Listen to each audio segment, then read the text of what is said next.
Bismillah ar-Rahman ar-Rahim. Assalamu alaikum. Welcome back to the program. It is 8:52 a.m. South African time.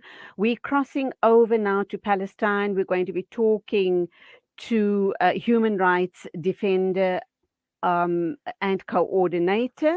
We're looking at the issue around Israeli occupation authorities having legalized the illegal Mitzpe Dani settlement outpost, which has been built east of Ramallah, and approved a plan to add 114 new housing units to it on an area of approximately 37 acres. To talk to us about this invasion, this outright really invasion of the rights of the Palestinian people, is Badee Dwaik. As I've said, he's a defender coordinator based in Hebron, human rights defender coordinator. Assalamu alaikum to you. Welcome to the program. Walaikum assalam wa rahmatullah wa barakatuh, and good morning for you and for everybody and for the people listening to you. Nice to have you on air under very outrageous conditions and situations. How do the Palestinian people, and very especially people from that territory, feel about this latest outrage by the illegal occupiers of the rightful owners of Palestine, and that is the Palestinian people? Actually, this is not the first time that Israelis are announced one of this is illegal settlements. It's legally. This is a game which is Israelis they are using since many long times ago. The Israelis, despite of that, and everyone knows that all the settlement which is being established after 1967 war, those settlements is considered illegally and the criminal actions against and violated the international law. So those settlements, basically, according to the international law, it's illegally settled.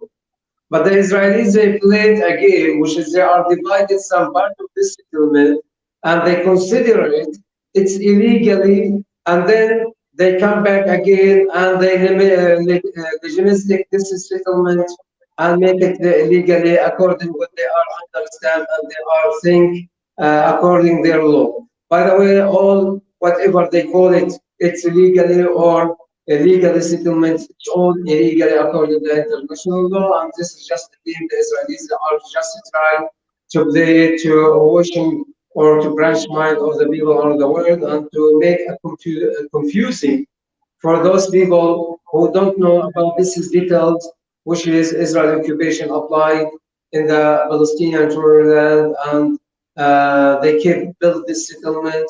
Sometimes they consider this settlement it's illegal because they say the government says this has been built because the government never supported in the beginning, but then the Israel government come back and support it, and they are provided with all what they need, with soldiers to protect it, guards, and all the military equipment to protect those settlers who are living in the settlement. And on the other hand, they make the life for the Palestinians who are living close from this settlement. Whatever illegal settlement or legal settlement, according what the Israelis call it. But again and again, we repeat all the settlement which established in in the land which is occupied in 1960s war, according the international law, is considered is not just illegally, also it's a criminal action again and violated the international law. According to international law, as you say, their actions are criminal, they outrageous, and they continue to make the lives of the Palestinians totally unbearable. And they have a strategy. It's to hope that the Palestinian people leave the land so that they can occupy the entire territory. What sort of recourse is there available to the Palestinian people? It seems, even though this is a criminal act as far as the international community is concerned, it seems that they are a law on their own and nobody can do anything against them. We do know they're being very heavily supported by the Americans. But is there absolutely no recourse for the Palestinian people as far as the stealing of their lands are concerned? You know that this is the Zionist movement, the political movements, and they were start with this is a project to establish a communal state. They were never believed that there were people living here, and they were denied that Palestinians exist anymore in this land. And that why is the building settlement, and to keep this settlement is the soul of the Zionist political project to keep take as much lands and Palestinian properties in order then to kick the Palestinians outside of Palestine.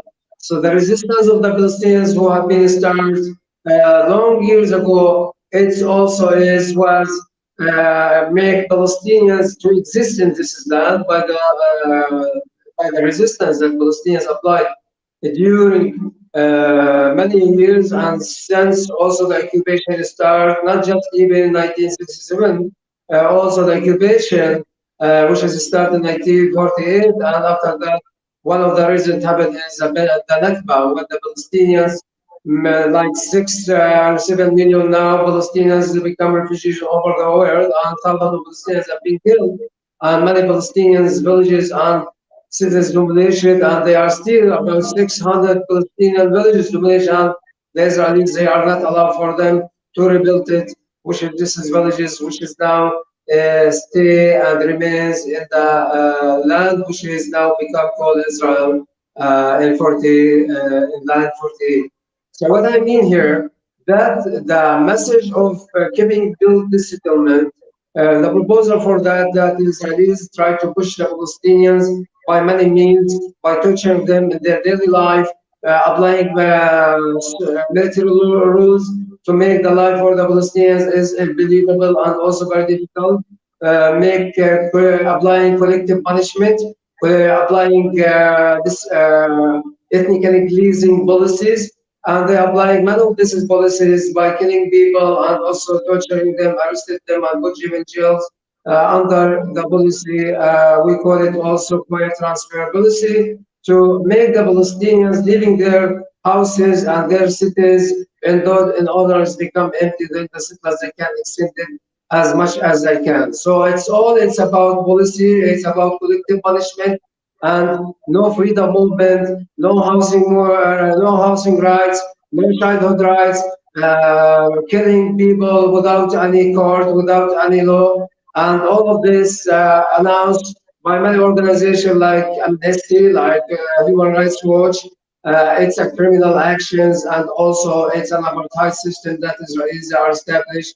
And Hebron is one of those examples. For example, in the same city, in the heart of the city, the Israelis they never to build more settlements. Just about me, it's just like few meters far away from here where I am. There are a new settlement still under construction, and after they finish this settlement, it will be host about 32 apartments for the settlers.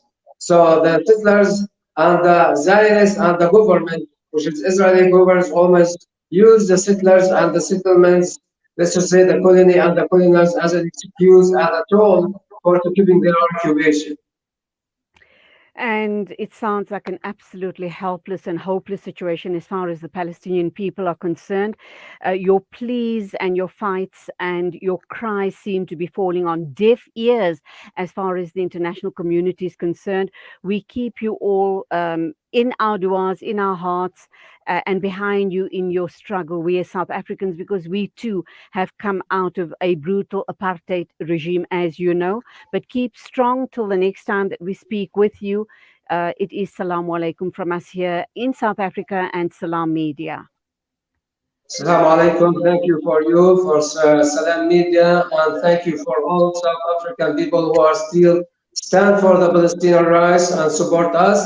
And inshallah, by your voice and support and other voices and support around over the world, the Palestinians one day they will achieve their goals with the freedom and justice, and we will never give up about to handle this rights and to apply it in our life.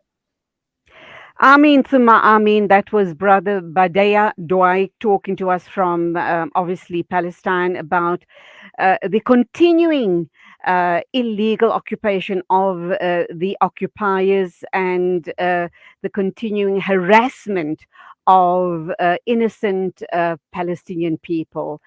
We will always keep their fight and their struggle alive right here on Salam Media, inshallah. The time is exactly 2 after 9 o'clock. This is News and Views with me, Julie Ali. Standing by is our news correspondent, Zaid Jadwid, bringing us the news bulletin of the day, inshallah.